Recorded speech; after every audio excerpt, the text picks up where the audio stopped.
Hello everybody, welcome back to my refrigerator, and today we're going to discuss or look at 6.1 of the 56th part of our course, and this is Introduction to Radicals. Now, radicals are not people who protest, but more about the mathematical radicals, which have what one would call a radical sign, and I'm sure many of you have seen this before. And then inside the sign, we usually have some number, and this is our radical sign.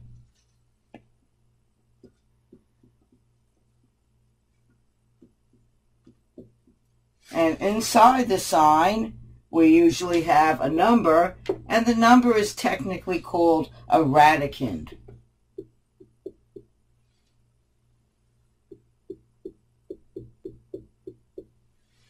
And then we sometimes have a number there, and this is called an index. And if there isn't a number there, meaning it's blank, we assume that the index is 2. So that means you often refer to it as a square root. Now the properties of this are, for example, if we have a square root, let's say we have a squared, the square root of a, if we square this, we get back a. So it turns out that by squaring a square root, they're inverse properties. It is also true that if we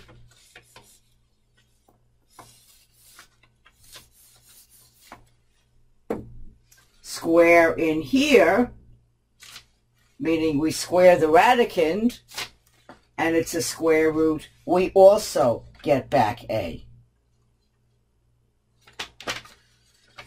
So let's look at example number 1.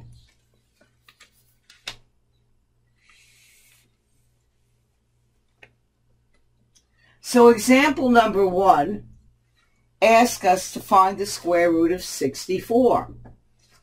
Well, we can look at 64, and we know that 8 times 8 is equal to 64, because that's what we want to square. Want to find the square and then to find the square root. I'll show you that in a minute. And also negative 8 times negative 8 gives us positive 64.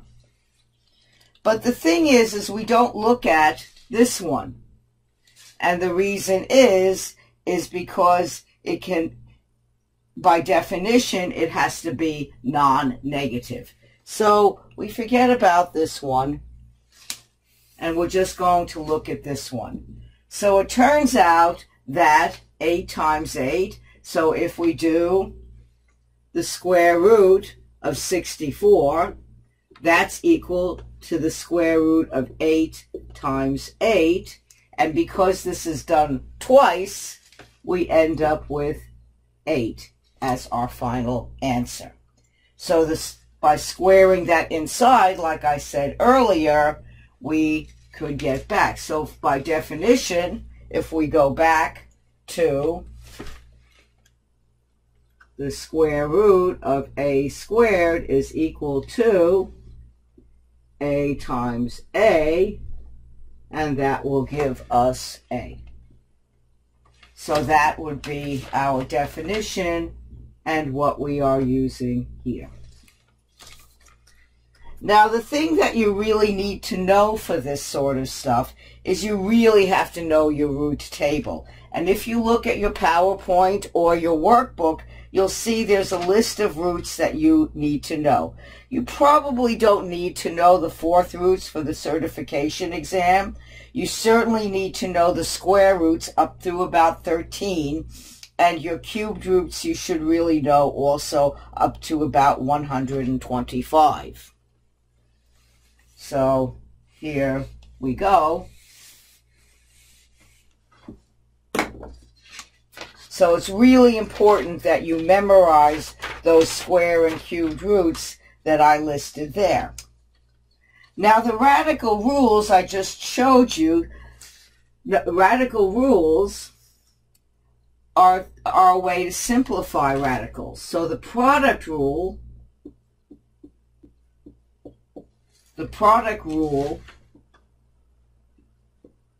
for radicals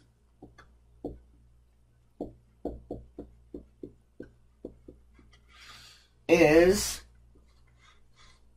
if you have n a times b, you can break it into square root of n a times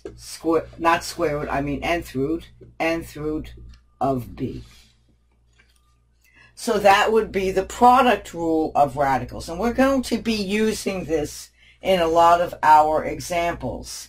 The other important rule that we're going to use right now is what's called the quotient rule.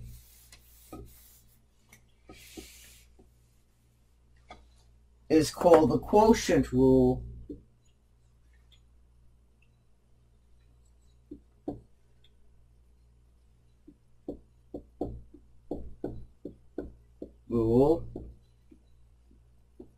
For radicals. And this is if you have, let's say, something like this to the nth power, nth root, a over b, you can break that into nth root a over nth root b.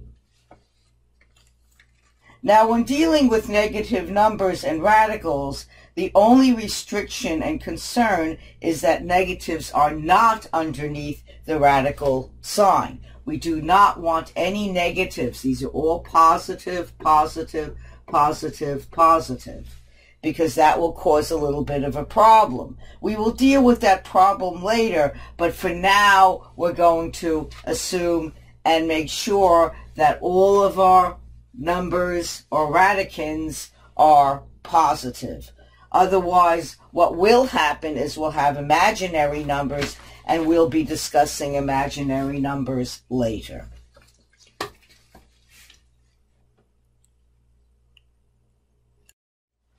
All right, now let's look at example number 2. And example number 2 is about a cubed root. So our index is 3. We're actually showing an index. So, and then we have a negative number underneath here, -8. And you'll say, uh-oh, but Professor, didn't you say we can't have a negative radicand? Well, in this case, that really is only for square roots. When we have odd number of roots, yes, we can have a negative sign. And the reason we can have a negative sign is we can look at underneath the radical. We're going to break that up into all the same 2 times -2 times -2. And it turns out that -2 times -2 is +4, and +4 times -2 will give us back our original -8. So that actually works fine. So it turns out, so this will be really equal to the cubed root of -2 cubed, and that will give us, so -2 cubed, so that will give us a final answer of -2. So if your index is odd, then you can have a negative sign underneath the radical. But if your index is even, like a square root or a fourth root, then you cannot, and that will indicate to you that we're dealing with imaginary numbers, which we will talk about later on. Now let's look at example number 3. And this is what I was talking about. That's the square root of -4. And you see, if we don't see a number there, we just assume it's the square root. So that means if we break it down into -2 times -2, what happens is we get a +4, and we try to bring it back again, a +4, this and this are not equal. So -4, +4 are not equal, so we cannot use that, and that's an example why we cannot have an even number, an even index with a negative number underneath our radical sign.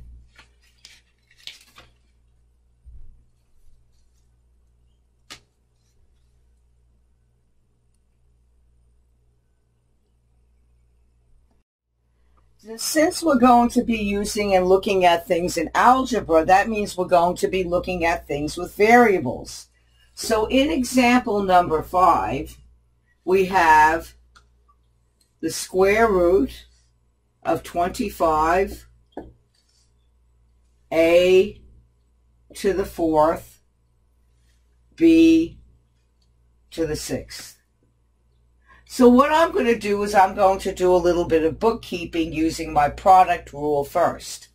So I'm going to break down, I'm going to do my square root of 25 first, and I'm going to break down all my a's, a times a times a times a, because this little 4 tells me how many times I have to repeat my a, and then here I'm going to repeat my b times b times b times b times b times b 6 times. So then what I'm going to do, well, we know from the last problem that the square root of 25 is 5.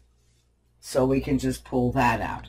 Now, because this is a square root, that means we have to double these to take it out.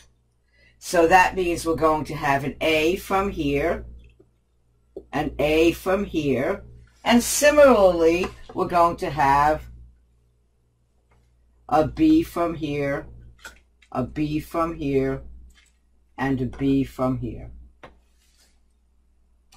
So that means that our final answer, and I'm just going to, that our final answer will be equal to 5a, and since there's 2 a's, I'm going to put a squared, and 1, 2, 3, since there's 3 b's, I'm going to put b cubed.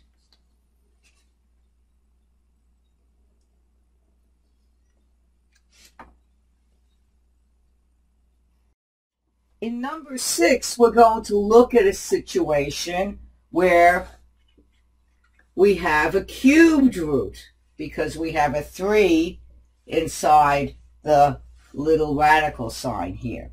And we have x to the 6th, y to the 12th. Well, now I'm going to break them down again like I did before. So we're going to do x, 2, 3, 4, 5, 6. And then we're going to do y times y to the 12th, 1, 2, 3, 4, 5, 6, 7, 8, 9, 10, 11, 12. Okay, just barely fitted. So now, because this is a 3, instead of gathering them up in groups of 2, we're going to gather them up in groups of 3. So now we can take the x out of the radical sign. And we can take another x out of the radical sign. And similarly for the y, 3, 3, 3, 3. So we have a y, a y, a y, a y. And that means, so here we have 2 x's. So that will give us x squared. And we have 1, 2, x cubed, sorry about that. Yeah, no, x squared, sorry. That'll give us x squared, that's correct. And then y, 1, 2, 3, 4, and then we have y to the 4th. And that's our final answer. Most problems want you to do the simplified form or the simplest form possible. That means what you have to do, and I'll show you by the example. Example number 7. In number 7, we're asked to simplify the square root of 50. Now, simplified form means you want to find the square root, the perfect square that's hidden in that 50. Well, we know that 25 times 2 is equal to 50. So therefore, the perfect square is 25. So we can use one of our product rules, and we get 25 square root of 2, and we know that the square root of 25 is 5, and this is the square root of 2, and this gives us the simplified form. Most of the time, since this course is algebra, a lot of times we have to look at the simplified form in terms of variables. So in example number 8, we have 25 a squared b to the 20th. So here we see we have the perfect square 25. We have a squared, and remember that gives us a. So here we have 5.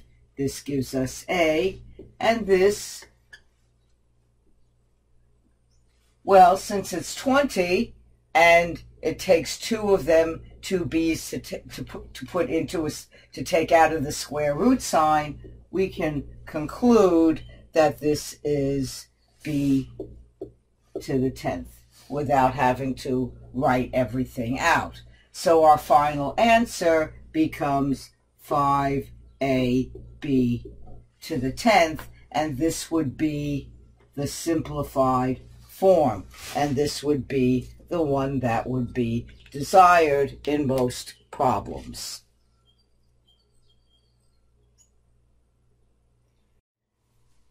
Now let's look at an example where everything is not a perfect square.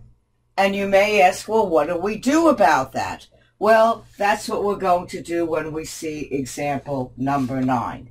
And they ask us to simplify 48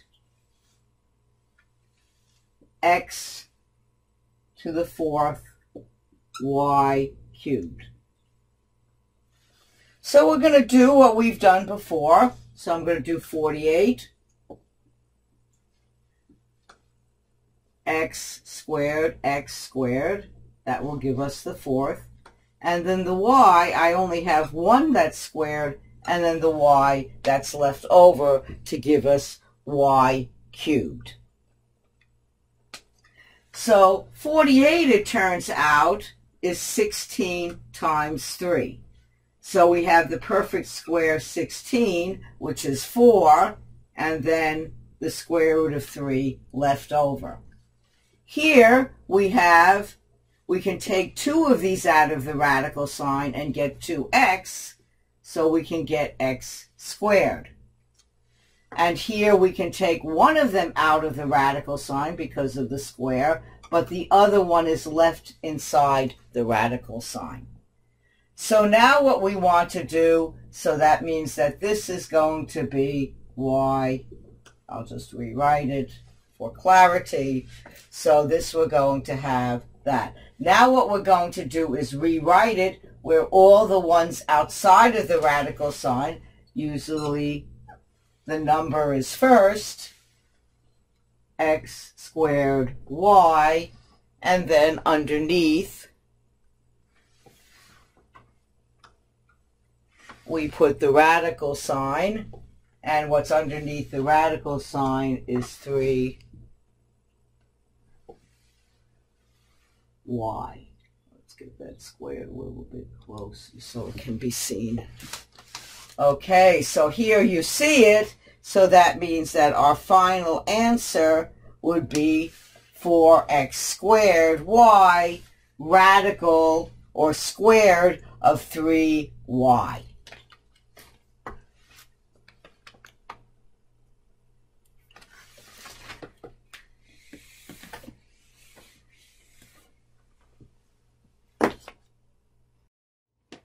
The next problems, 10 through 12, I would normally have you work those out in class, but due to the circumstances, I will work those out and help you work them out here on my refrigerator whiteboard. So let's look at example number 10, and that's going to be 12 x to the 7 y to the 6. Well, 12 is not a perfect square, but we can break it down into 4 times 3,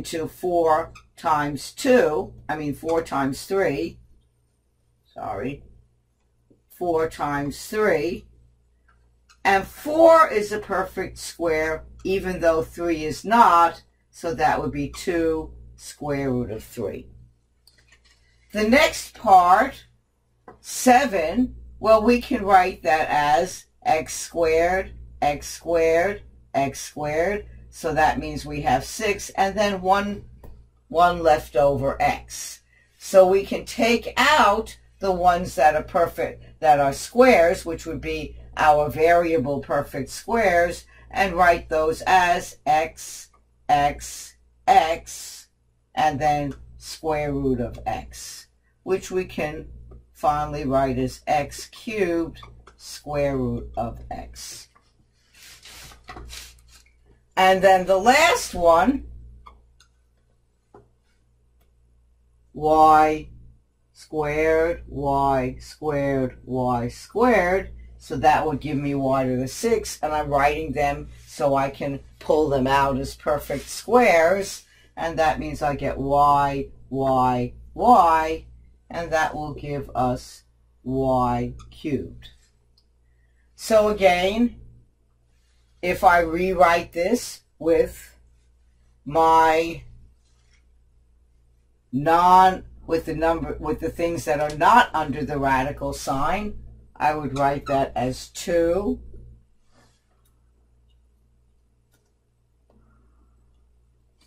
x cubed y cubed, and then I put my radical sign stuff, and I have 3x underneath the radical sign that was left over.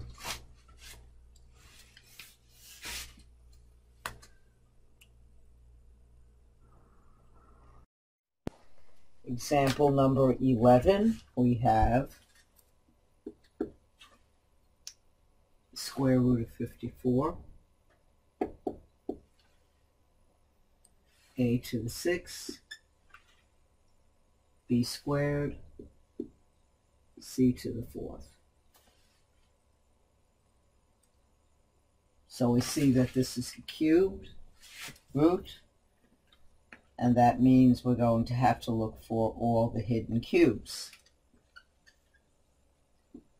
So we have 27 times 2, because that will give us 54, and 27 is a perfect cube. Then we have A3, A3. Each of these are cubed.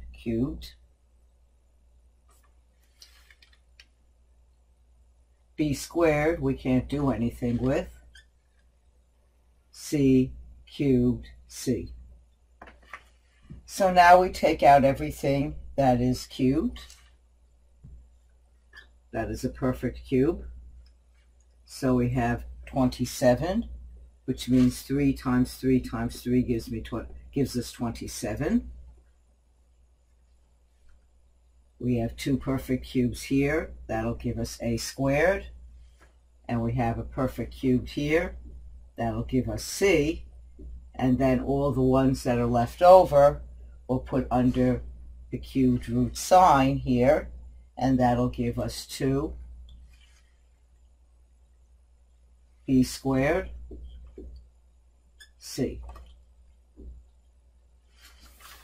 And that is our final answer.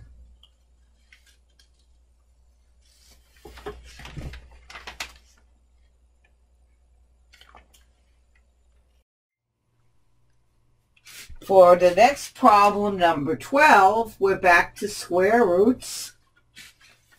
And we're going to look at example number 25, example number 12, 25, a to the 4th, b to the 9th. And we do exactly like what we've done before. 25, break it up into its 2, because if there's, remember, if there's nothing here, we assume it's a square root. So we want to see how many squares we can get out of that. There, and then b.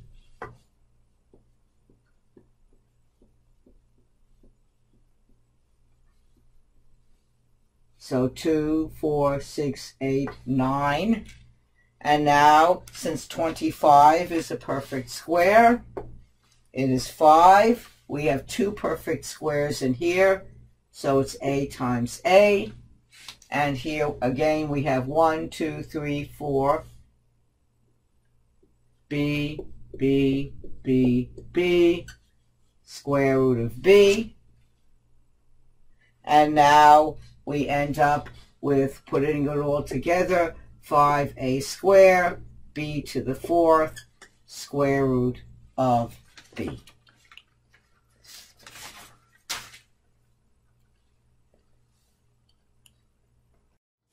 Now the next thing we need to understand is radical rules.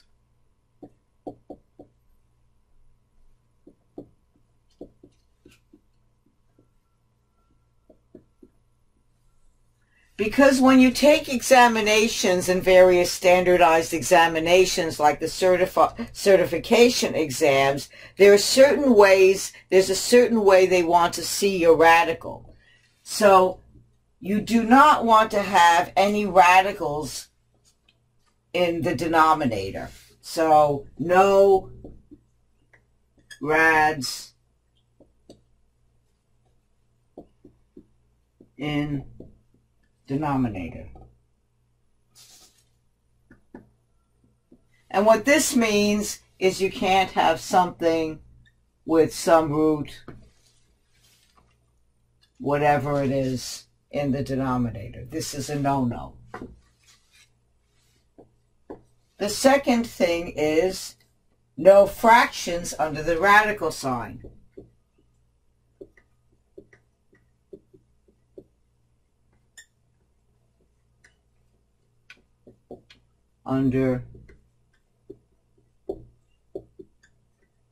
What this means is you cannot have something like that, which would be a fraction. That's a no-no.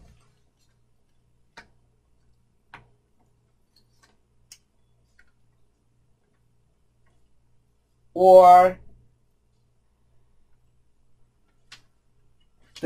and third, the radicals must be simplified.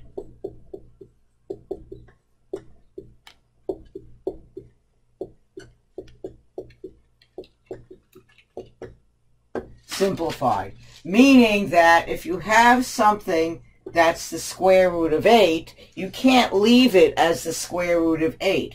You must break it down into its perfect square and solve it as such. So this itself, if you don't finish it up, it would be considered incomplete, and that would be a no-no on the certification exam.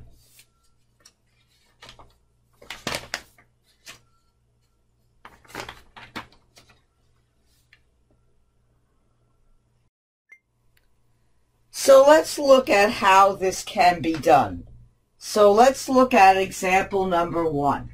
And example number 1, we have 108 over the square root of 3. So the square root of 108 over the square root of 3. Now this is no good because we have a radical sign on the bottom. But if we note, it turns out if we do one of the things from our division rule, we can write 108 over 3, And it turns out that 3 goes into 108 36 times. And it turns out that indeed 36 is a perfect square 6. So that solves our problem. Number 2 is a little bit trickier, because here we have 8 over 2, and the 8 is connected with the square root of 2, and 2 is connected with the square root of 8. And it turns out, well, let's simplify this. So we know 2 goes into 8 4 times. But we're still left with the square root of 2 and the square root of 8 on the bottom. Well, what we can do is the opposite, do what we did here, and we can do 4, and we have 2 over 8 inside there, and we can simplify this inside here. So we can get 4, 1 over 4, and as you see, 4 is a perfect square. So it turns out what we get, and I'll just put a 1 there so you know exactly what I'm doing when it comes to things that are fractions. So I have the 4, and this I can make 1 square root of 4, like that, because the square root of 1 is 1. And then we make 4 over 2, and then it turns out 4 over 2 is 2. So these are some little tricks that you can use to keep from having radical signs in the denominator. Now, sometimes you can't use any of the tricks that I just showed you. So, for example, if we look at the next example, example number 3,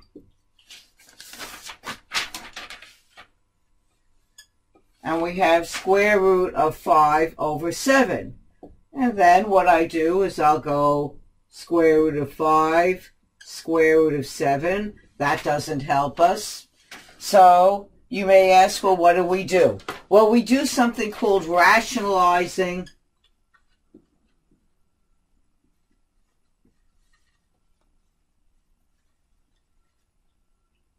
the Rationalizing,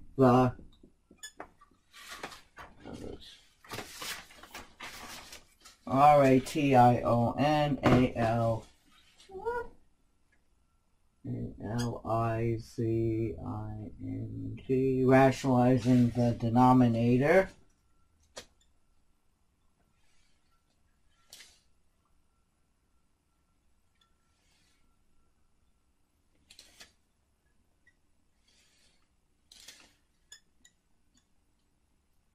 Rationalizing the denominator. And that's what we're going to do now, because we're stuck. We can't have that. That's a no-no. Having this radical sign on the bottom is a no-no. So what we do is we look at this one on the bottom here,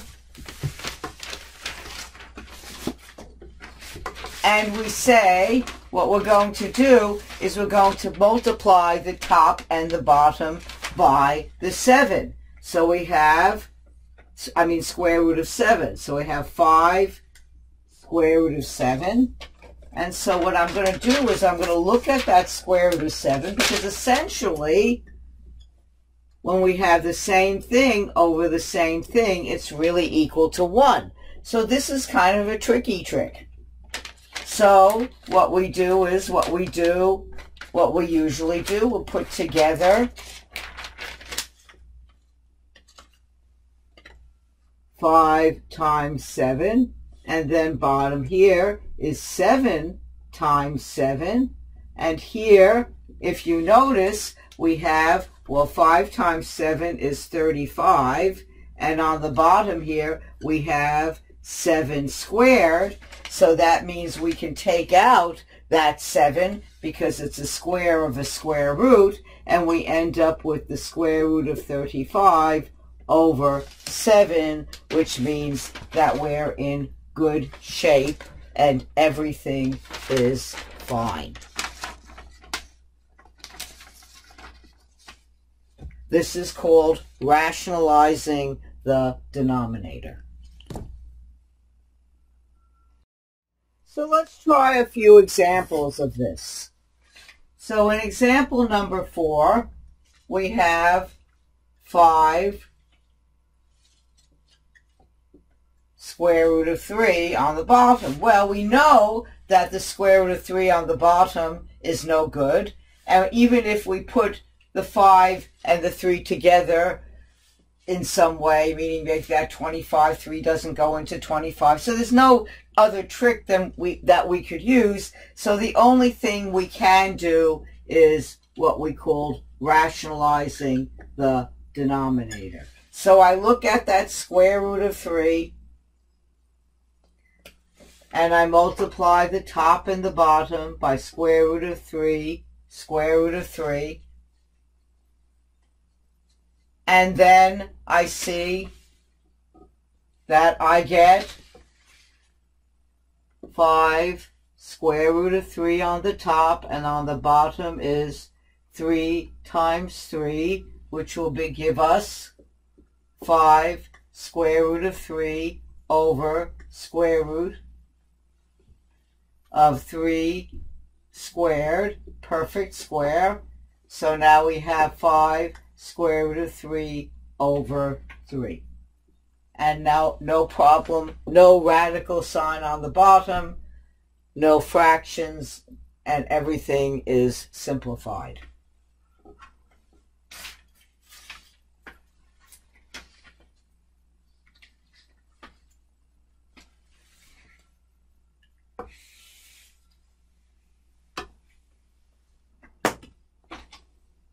For example, number 5, we have square root of 7 over square root of 20. Well, make your life easy. We can see that there's nothing, even if we put it under one radical sign, 7 doesn't go into 20. That wouldn't help us. So we're stuck rationalizing the denominator. So I'm just going to multiply the top and the bottom by the square root of 20. So what do I get? That means that I have here square root of 7, 7, that's 7, square root of 20. And then on the bottom, I have 20 times 20, which of course gives me the perfect square and pulls out the 20. And my top part, I still have 7, but I can break my 20 into 4 times 5, where that 4 is the perfect square. On the bottom, I have the 20, so I can just put that. And since the 4 is the perfect square, I can just pull out the 2 from that perfect square, and I get 7 times 5 there, and that means that's 35 over 20. But I can simplify this even further, because it turns out that 2 goes into 20, and this can become 10, and this goes to 1. So my final answer will be square root of 35 over 10. And that will be my final answer for number 5.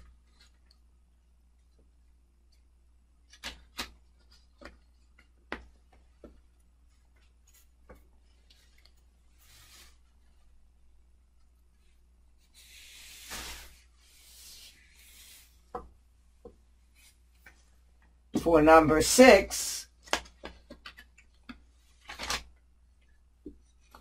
we have 1 over the square root of 2. Now you can't just flip it over and go flippy floppy and think you can turn a 1 over something into the square, 1 over square root of 2 into the square root of 2. You cannot do that. Fractions will be fractions.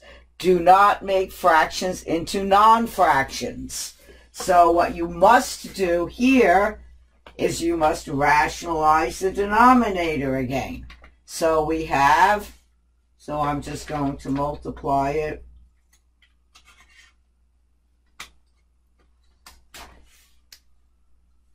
Square root, so 2,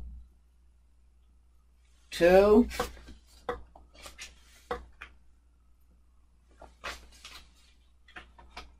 And that's equal to square root of 2 on the top. And here we have 2 times 2.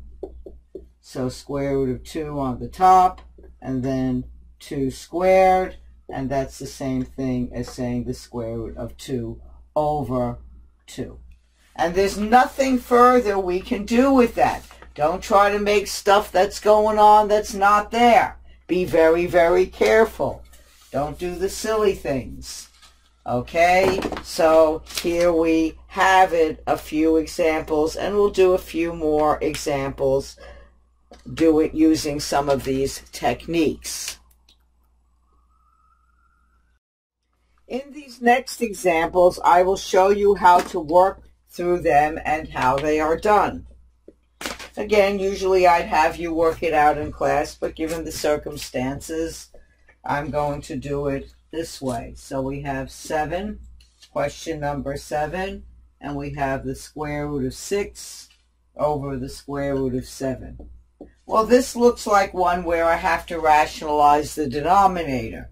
So I'm going to go 7 square root of 7, and that's going to give me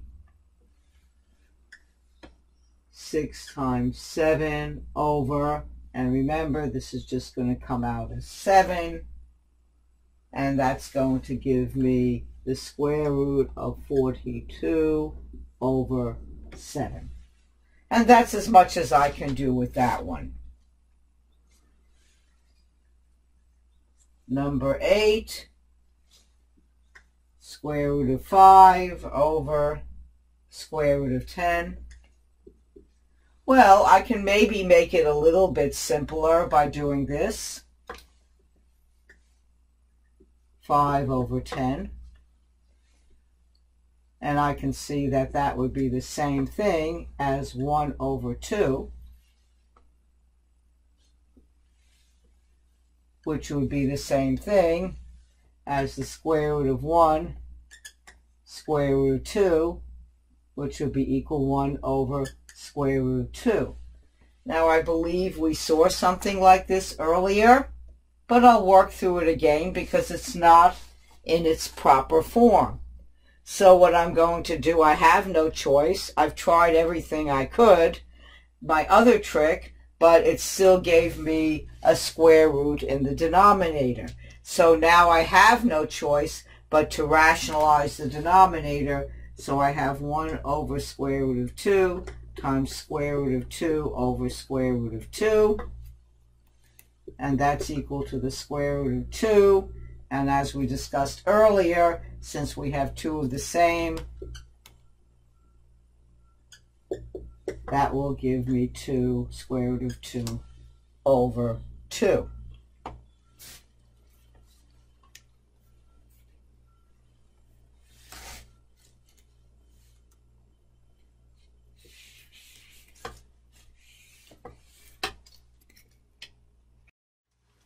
In number 9, we can use the trick that we just did.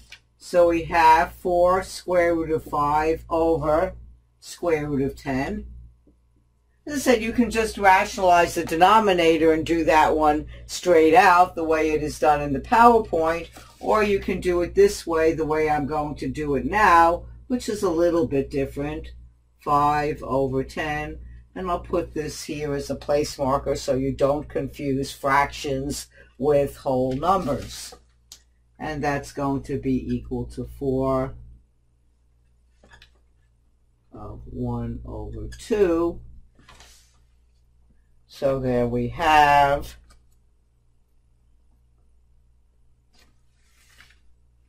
4, and since the square root of 1 is 1, over the square root of 2. We still have to finish that up because we have an issue with that square root on the bottom. So now what we do is we have now 4 square root of 2, and then we found earlier that that would be equal to 2. And of course we can now make this 2, so that will be 2 square root of 2. So in that case, I'm just combining our tricks, or you can just go straight out and rationalize the denominator using the square root of 10. But again, either road you take, you should end up at the same house, meaning the same answer.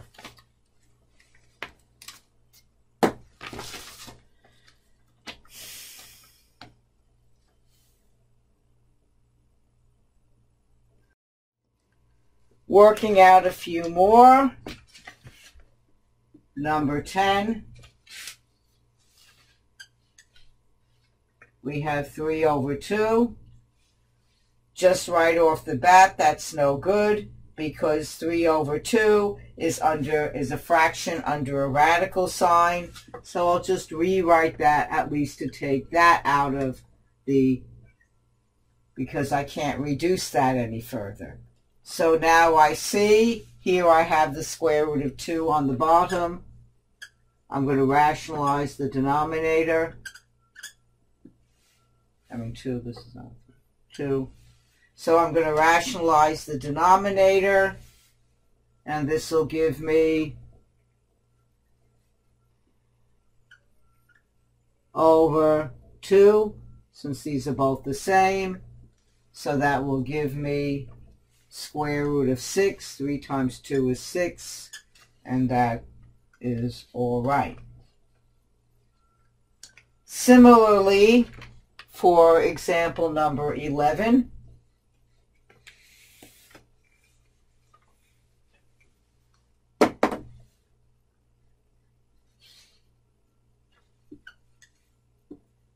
square root of 4, this doesn't help us any. So I can rewrite that now as 3 square root of 4.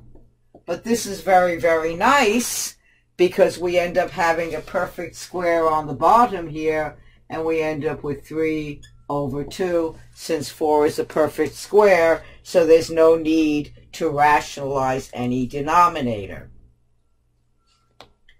But let's see number 12. So sometimes just by breaking it down, you may find you don't even have to rationalize the denominator because the perfect square just pops out. So let's look at the next example where we have 12, 30 times 2, and that's all under over 5. Well, it turns out we can simplify this. So that gives us, so there we get rid of that radical or potential radical on the bottom because it turns out that 5 goes into 30 and we end up with 6 times 2, and that's equal to the square root of 12. And now we want to simplify because remember our last rule is we have to have our radical simplified. So we know that hidden in 12 is 4 times 3, and 4 is a perfect square. So we have 2 square root of 3 as our final answer.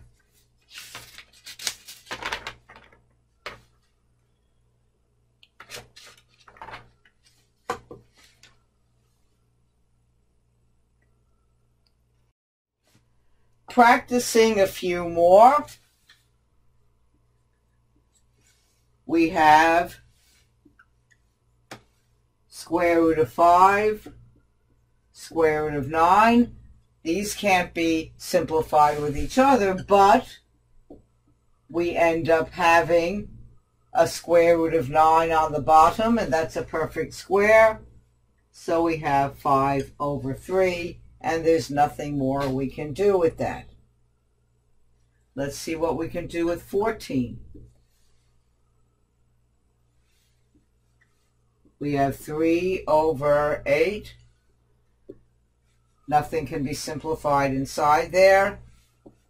Square root of 3, square root of 8. It's not a perfect square on the bottom. But another kind of tricky thing we can do is we can actually simplify the square root of 8. We can just do square root of 8, square root of 8. That's fine too, but I'm just going to show you another little trick so I can pull out and do this. So I have, because 8 is 2 times 4, square root of 3, 2, square root of 2. Now what I'm going to do here to rationalize the denominator is I'm going to take the square root part. So I'm going to do square root of 2, square root of 2 here. And I end up with 3 times 2 over 2, square root of 2 times 2. So that's going to give me the square root of 6. And then the 2, square root of 4. Well, we know the square root of 4 is 2. And then it's going to be 2 times, so there we get square root of 6 over 4. So this is one clever way to do it. Of course, you can do rationalize the denominator just going straight out to the 8, but eventually it'll simplify to this form.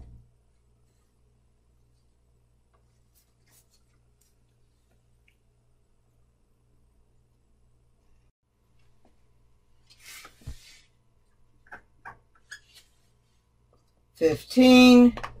Well, let's see what we can do with that one. We have 1, all of that underneath, so then I can break it.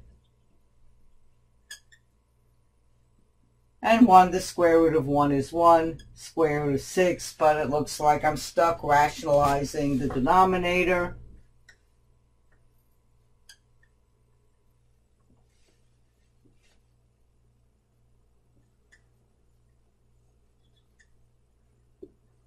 Which is equal to the square root of 6 over 6.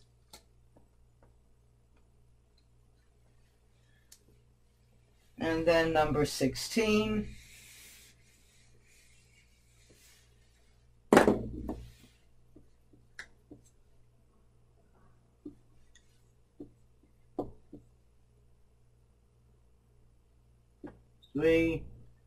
Well, we see 3 does nothing we can do. 25, square root of 3. Well, of course, I see that's a perfect square, so I can put that 5 over there and square root of 3. But I'm still stuck rationalizing that denominator. There's no other trick I could use, so I'm stuck doing this in order to get rid of all that. And then I have 5 square root of 3. And of course, 3 appears twice, so I have 5 square root of 3 over 3. And that's my final answer.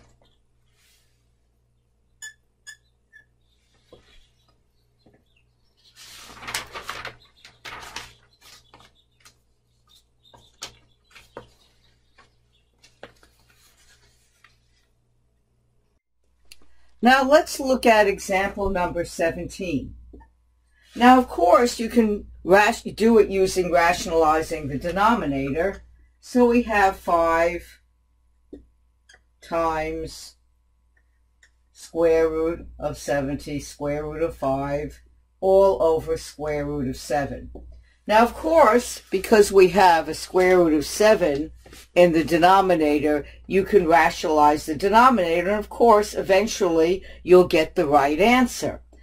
But there's a lot easier way to do it without even bother rationalizing in the denominator, because if you see, if we take all these square roots and we put it together under one root, under one square root, we have 5 times 70 over 7. And we can see right away that 7 goes into 70 10 times. So that means now we have the square root of 5 times 10. And this means, so now we already, just by that little understanding our multiplication and our division rules, we can now simplify this so much so that we can now have 5 times 5 times 2. And we see now we have the perfect square here. So that means we can pull out the 5 and have square root of 2. So in this case, we can see we can find actually a simpler method than rationalizing the denominator. Now, of course, we can do this rationalizing the denominator, and indeed we will get the same answer. So it's up to you how you would want to do a problem like this. Similarly, for 18, again, we get something that looks a little bit complicated. Square root of 7, square root of 42, all over square root of 3. Now again, we can rationalize the denominator so we can get rid of that square root of 3. But again, like number 17, we can also find an easier way to do it just by putting everything together under the same radical sign.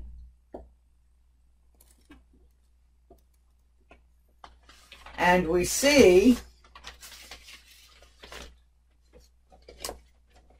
that we can break down 42.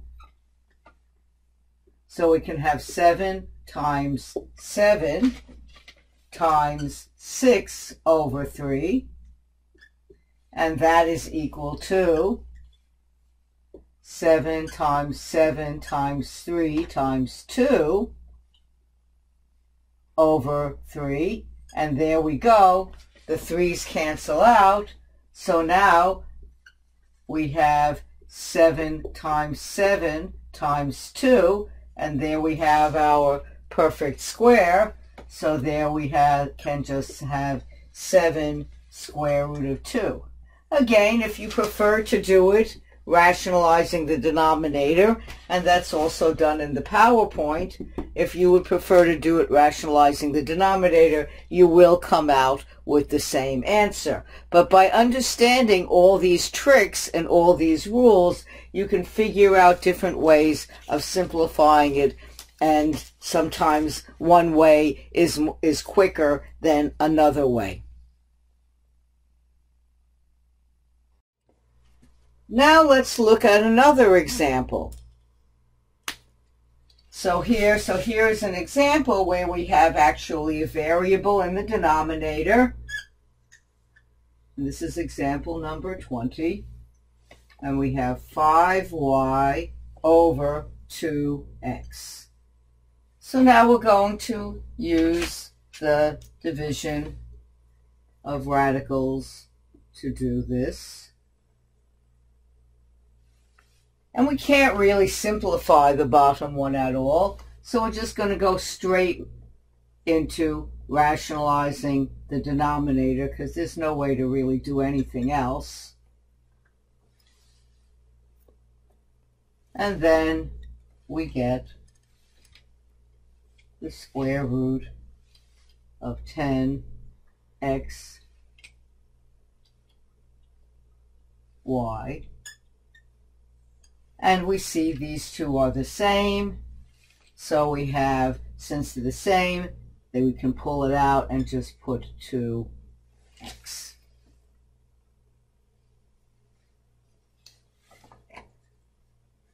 And for the next one, well, this one, the rationalization of the denominator isn't so bad because we have a regular number, 5r squared t squared over 7. And we see we can't really cancel out or do anything much there, so we're pretty much stuck rationalizing the denominator. And so I just do the upstairs. So I just simplify, do this.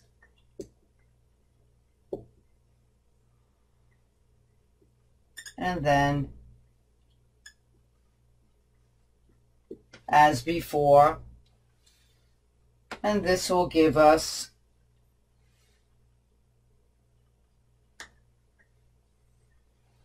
square root of 5 times 7 r squared t squared all over 7, because that's what the rationalization does. It takes it out of the square root sign. And then we can take out r and t, so we have rt, and we can't do much with 5 times 7, 35. There's no perfect square in 35, so we're still stuck with the square root of 35, and that would be over 7.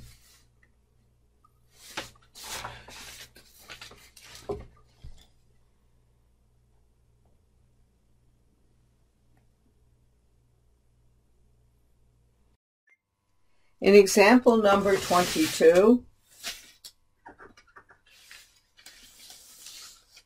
we have the square root of 12x to the 5th, y to the 3rd, over 5z. So we're going to look and see if we can cancel out anything, but it looks like we can't.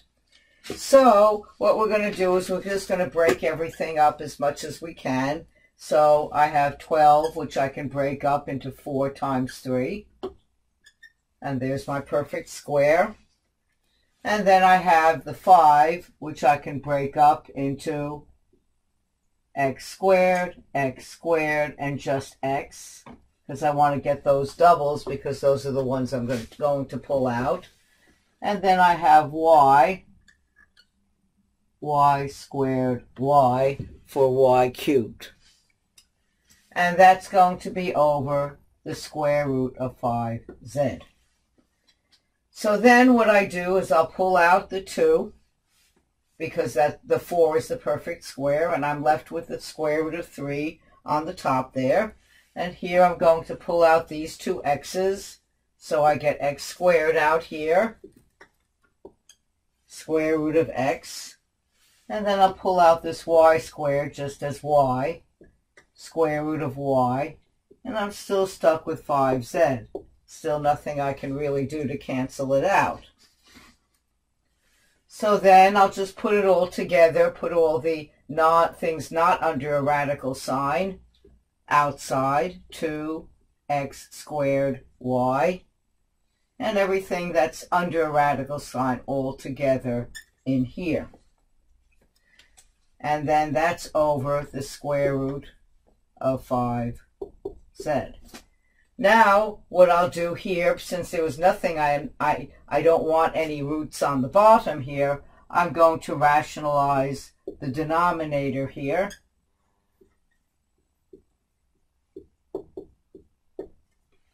As so.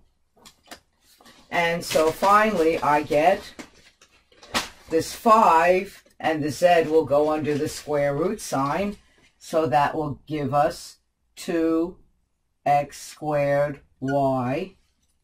Well, and then 5 times 3, so that will be 15, and then x, y, z, and that'll all be under 5 square root over 5z. Because by taking this like this, we can get rid of the square root sign.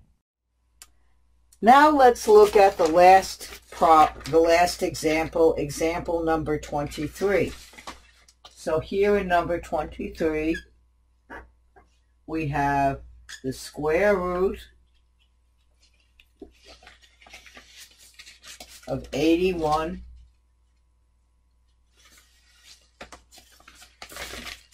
x to the 13, y to the 15, all over 7x.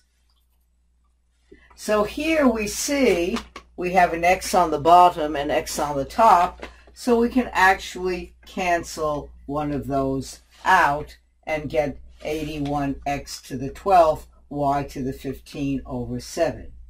So this will give us 81 x to the 12, y to the 15, all over 7. So now we just break it again. Well, 81, square root of 81, and then we have our pairs, x squared, x squared, x squared, x squared, 1, 2, 3, 4, 5, 6 squared, because so that will give us our pairs that we will need to get rid of under the radical sign, and then of course y to the 15th, but we can just see that this would be even, so we can put y to the 14 and then y, which will give us y to the 15. We don't have to expand it out quite like that, but it gives you the idea. All over the square root of 7. Well, 81 is a perfect square, so that'll give us 9. And then we can take all these out, 1, 2, 3, 4, 5, so that will give us x to the 5th. And then we can take, since this is an even, that means we can break it down into sets of 2 y's, and we can find that we can break that, the first one here, down into y to the 7th, and then we're left with that y under the radical sign, and then square root of 7. But we're still not finished, as you well know, because we still have to rationalize that denominator. So we have square root of 7 over square root of 7. And that's the way to get rid of that radical sign on the bottom.